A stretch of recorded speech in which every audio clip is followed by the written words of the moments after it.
SpaceX is preparing for Starship Flight 12. The booster is almost validated for its static fire, and the ship is more than ready. Starship version 3 is leading SpaceX into a new age more than we all thought.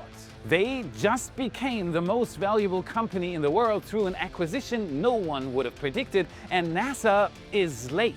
What's going to happen to Artemis? There is a surprising conclusion.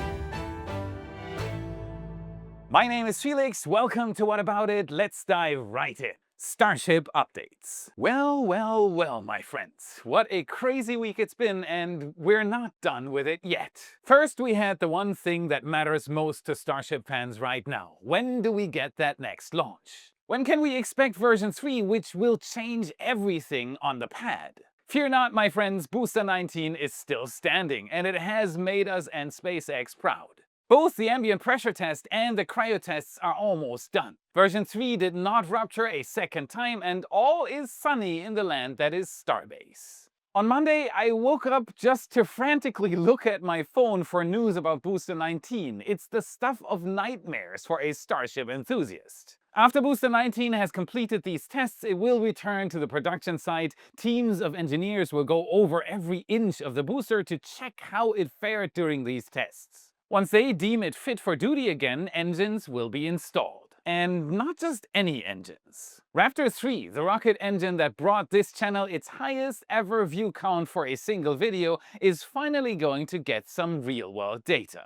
While this isn't the final version of the engine, Musk has already stated that Raptor 4 is in development and will need to pass 300 metric tons of thrust per engine to boost Starship version 4 to 10,000 tons of thrust in total, which is nuts. Raptor 3 is very important for 2026 and for Starship version 3. It's not exactly where SpaceX wants the engine to be in a year or two, but it is a huge improvement over this. That's Raptor 2, and that's what we've seen fly in 2025. Put in both side by side, and you don't need to be a rocket engineer to see that Raptor 3 is some next level stuff. Even Tory Bruno, the ex-CEO of United Launch Alliance, couldn't believe it when he first saw images. And this next level stuff will be installed under Booster 19 next, to be precise 33 of them. Once that's done, we're in for the big one. A static fire of a brand new radically different booster design with brand new radically different engines on a brand new radically different pad. Does that sound good? How do you feel about seeing that within the next 2 to 3 weeks then? Of course, this time everything is different, but that's usually how long it took SpaceX to proceed from a booster cryo test to a static fire on recent flights. And that's not all. We also have Ship 39. Now that Booster 19 is done, we can expect SpaceX to move fast with the ship as well. It's ready. It's been waiting inside Megabay 2 for some time now, and from a visual inspection, it isn't missing anything anymore. I expect SpaceX to roll Ship 39 to masses within the next week or so. Let's see if I was right on episode 528. Fingers crossed. We've been up in the air again, and Jordan, of course, was out in the salt flats for us. And what we can see here is excellent. Scaffolding has been taken down rapidly at Pad 2. If you want to see how SpaceX is doing at Starbase from the air, just like Jordan does, visit redlineheli.com/Felix. $25 off for anyone using the link. The Redline helicopter team will show you the same Starbase views our photographer gets on his Starbase flights. Incredible views. All systems on Pad 2 now look more than ready to take on the booster, and after that, Flight 12. A March launch window is looking increasingly realistic, but this is SpaceX we're talking about. It's not the only thing they're doing at Starbase. The air separation unit I reported on 2 episodes ago is making rapid progress as well. Large modules and the large cold column have been installed in recent days. This plant will likely be able to produce around 700 tons of liquid oxygen and nitrogen and a little extra argon per day when finished and operational. SpaceX has been very vocal about how Starship is supposed to launch at least daily, and after that maybe even every hour. We talked about the 1 million satellite AI compute constellation just filed with the FCC on the last episode in great detail. If you haven't seen it yet, it is very much worth it. I'll link the episode at the end of this one. And even though it's been only 3 days since that episode, here is the next big milestone towards it. SpaceX is moving fast. In a public announcement on February 2nd, SpaceX let the cat out of the bag. And it was a big cat. SpaceX has just fully acquired XAI. If you look at SpaceX's website, there it is, fully integrated and ready for that big step into the future. Speaking of looking at stuff on the internet, half your waking life is online. Think about that. Mine too, and so is my family's life. We all spend countless hours in our digital home, the internet. Today, our digital home has open doors. And the threats out there? They don't just target you anymore, they target your family. That's why today's sponsor is Surfshark. Surfshark protects your data and your digital home with one simple solution. Think of it as locking every door at once. Surfshark's one cybersecurity package includes a VPN and built-in antivirus, protecting you from things like data breaches, trackers, worms, and Trojans. Surfshark's got your back, handling everything for you, including proxy emails, instant alerts, and a fresh start if your data was compromised. At home or traveling, Surfshark covers your entire family. Use it on as many devices as you like and protect yourself and those you love. Set a new standard for your family's online safety. Go to surfshark.com/Felix or use code FELIX at checkout to get 4 extra months of Surfshark VPN. The link's in the description and in the pinned comment. Surfshark, your data, your rules. Alright, back to SpaceX. Let me quote something from that filing for you. Launching a constellation of 1 million satellites that operate as orbital data centers is a first step towards becoming a Kardashev 2-level civilization, one that can harness the sun's full power while supporting AI-driven applications for billions of people today and ensuring humanity's multiplanetary future amongst the stars. Kardashev Level 2 civilization. What exactly is SpaceX talking about? The Kardashev scale is a hypothetical framework proposed by Soviet astronomer Nikolai Kardashev in 1964 to classify a civilization's level of technological advancement based on how much energy it can harness and utilize. The more energy you can harness, the higher you climb on the scale. The Type 1 civilization, a planetary one that can harness and control all available energy resources on its home planet, including solar, wind, geothermal, and so on, roughly on the order of 10 to the power of 16 watts. Humanity is currently below this, often estimated at around Type 0.7 to Type 0.73. I'd love to say that you are here, but you are not. Not even Type 1 yet. But hey, we're working on it, Mr. Kardashev. The Type 2 civilization, a stellar one, capable of capturing and using the entire energy output of its host star. That's about 10 to the power of 26 watts, potentially via megastructures like a Dyson sphere or a swarm. This is where SpaceX wants to get. No joke. I'm pretty sure that's the first time Kardashev scales were mentioned in an FCC filing. The Type 3 civilization. A galactic one that can harness the total energy of an entire galaxy, which is around 10 to the power of 36 watts. It is controlling stars, black holes, and other galactic scale resources. That is stuff that's not even mentioned in most sci-fi.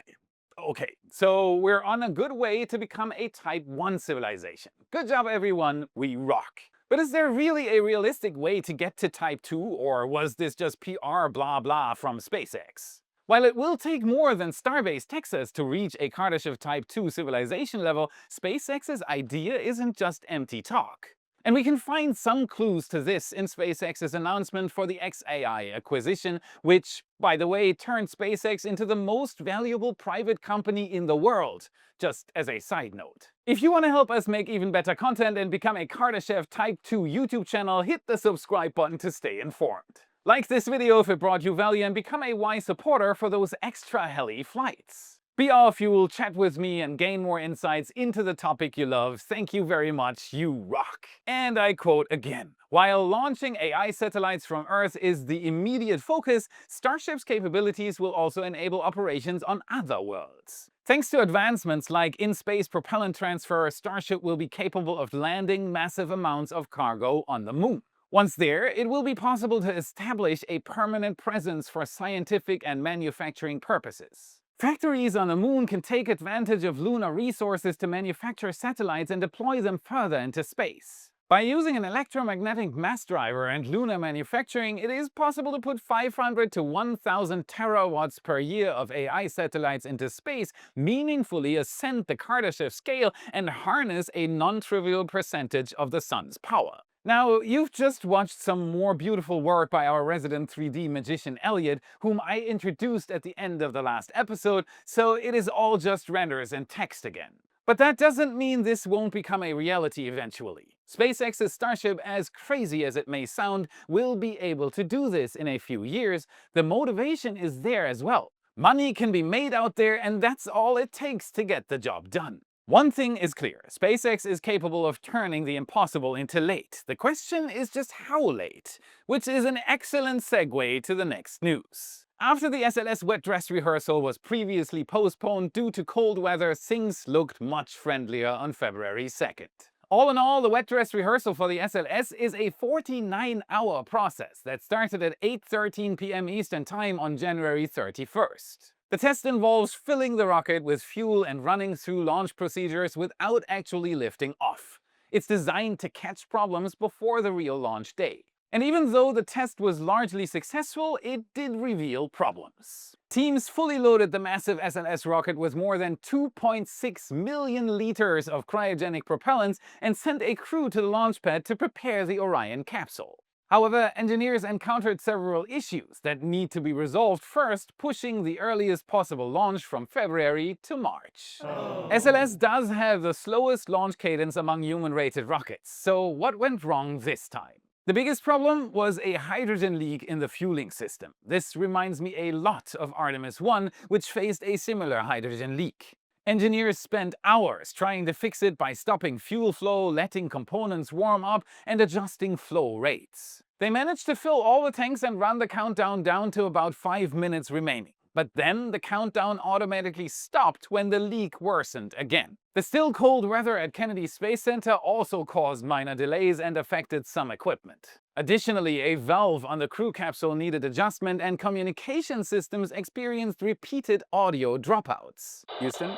Hello, Houston? NASA will now review all the test data, try to fix the identified issues, and conduct a second rehearsal before announcing an official launch date. As always, crew safety remains the top priority, which is a good thing. A February launch is now off the table. The 4 Artemis 2 astronauts have already left quarantine and will re-enter about 2 weeks before the new launch date is set. While NASA is already firmly focused on the moon, another company has now fully committed to this goal as well. Blue Origin has made a stunning decision. The company is grounding its New Shepard rocket for at least 2 years, effectively ending its space tourism program to focus entirely on getting astronauts to the moon. That move quietly closes the chapter on one of the most visible yet controversial space vehicles of the past decade. New Shepard flew celebrities, billionaires, and nearly 100 private citizens to the edge of space. It helped define what space tourism looked like. And now, Blue Origin is walking away from it. At least it'll take a major hiatus. The announcement made on January 30th signals a dramatic shift in priorities for Jeff Bezos' space company.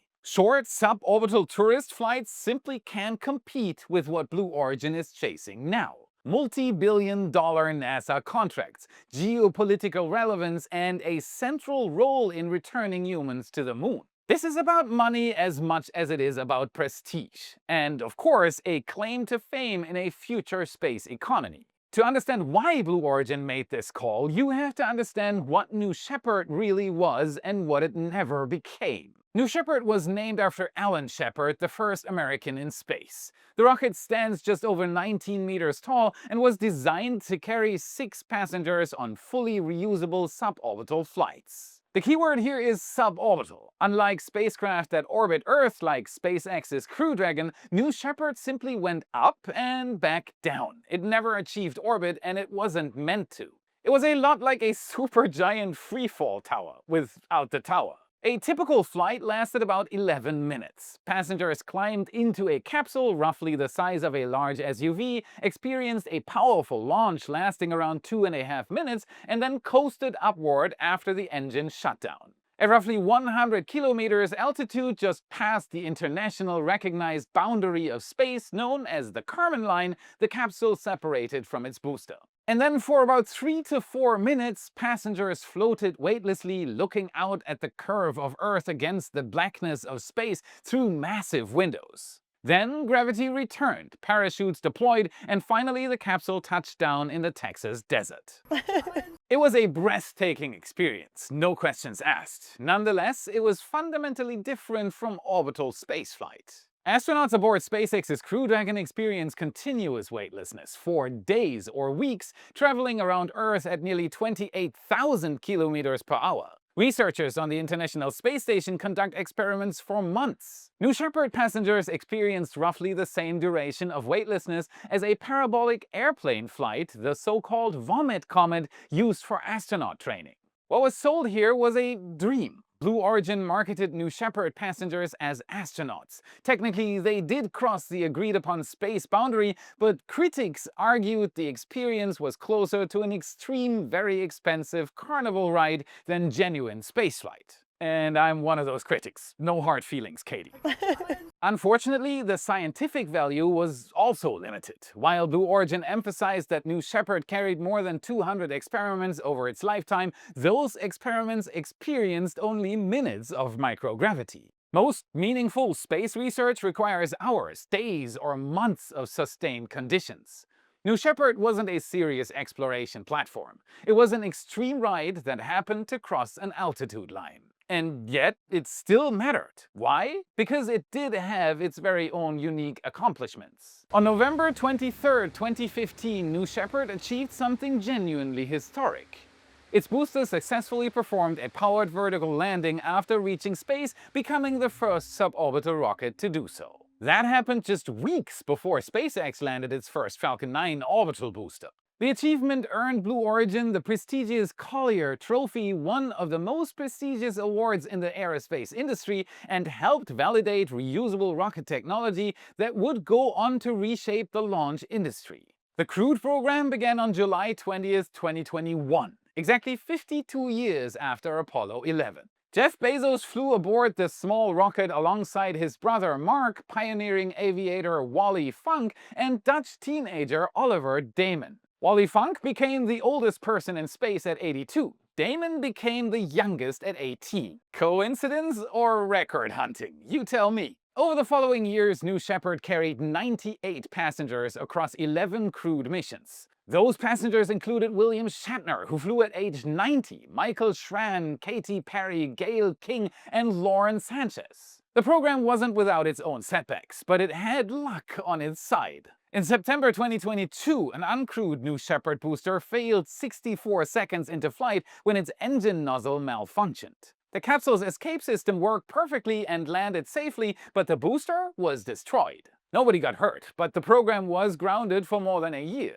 Commercial flights continued in late 2023, and the final crewed flight took place on January 22nd, just a few days ago. New Shepard is paused, but why walk away now? Here's the twist. Financially, New Shepard did generate revenue. Ticket prices reportedly ranged from $200,000 to $1 million per seat. But those numbers pale in comparison to what Blue Origin stands to gain elsewhere. In its official statement, the company said it would shift resources to further accelerate development of the company's human lunar capabilities. CEO Dave Limp called it a difficult but necessary call. Sure. The underlying calculation is simple. NASA contracts are worth far more than tourist tickets. It also has a lot to do with Blue Origin's self-image. The company has much bigger ambitions than suborbital tourism. Blue Origin holds a $3.4 billion NASA contract to build the Blue Moon lunar lander for Artemis 5, and the company is contributing at least that much of its own funding on top. One NASA contract is worth more than decades of 6-passenger suborbital flights. And that's before follow-on contracts that could be worth tens of billions over the coming decades. The timing of this decision is not accidental either. The moon matters a lot more now that NASA and the government backing it have solidified their plans for a permanent human presence. Here's the likely most important reason of all. Remember the trophy and record hunts? Why not repeat that, just with way more important records? In October 2025, NASA Acting Administrator Sean Duffy publicly stated that the agency would consider alternatives to SpaceX's Starship for the Artemis 3 mission, the first crewed lunar landing since 1972, if SpaceX remained behind schedule. He explicitly mentioned Blue Origin in this statement as well. If SpaceX is behind and Blue Origin can do it before them, Duffy said, good on Blue Origin. That comment cracked open a door that had seemed firmly shut, but there is more to unpack here. At the same time, China has announced plans to land astronauts on the moon by 2030. US leadership has increasingly framed returning humans to the lunar surface before China as a national priority. The new space race had become official. Suddenly, Blue Origin wasn't just competing for contracts, it was competing for geopolitical and even historical relevance, eternal fame. Blue Origin is certainly not a newcomer when it comes to plans for the moon. It has been working on lunar lander concepts since 2016. The Blue Moon program includes multiple variants. The Mark I lander is an uncrewed cargo lander designed to deliver up to 3,000 kilograms to the lunar surface. It will become the proof of concept before Blue Origin goes bigger. And it is set to fly in the next few months, possibly as early as March. Mark II is a huge crewed lander capable of transporting 4 astronauts and supporting surface missions lasting up to 30 days. Compared to SpaceX's towering Starship lander, Blue Moon is still much smaller, at about 15 meters tall, allowing astronauts to descend directly to the lunar surface without elevators like on HLS. But it is way larger than any Apollo lander ever was. Blue Origin's approach relies on partnerships, including Lockheed Martin's Cislunar transporter, which would refuel the lander in lunar orbit. The BE-7 engine, designed specifically for lunar operations, has been in testing since 2019 and completed a 17-minute continuous burn in October 2025. By late 2025, Blue Origin had assembled its first complete Mark I lander in Florida. They are on track for the Q1 2026 launch. There is an uncomfortable reality lurking in the background, one that not many like to say out loud. Blue might beat the big X. But both Blue Origin and SpaceX are behind schedule. Blue Origin's cargo lander was originally supposed to reach the moon in 2024. That slipped to 2025 and now appears targeted for early 2026. The crewed Mark II lander requires an uncrewed demonstration mission around 2027, which might push Artemis 5 toward 2030. SpaceX faces even greater public scrutiny. The Government Accountability Office reported that 8 of 13 key Artemis 3 milestones were already delayed by at least 6 months as of late 2023. And we all know that 2024 and 25 didn't go exactly as planned for Starship. NASA's own assessment now sets Artemis 3 no earlier than 2028 and with only 70% confidence. The biggest unsolved problem for both companies is orbital propellant transfer at an unprecedented scale.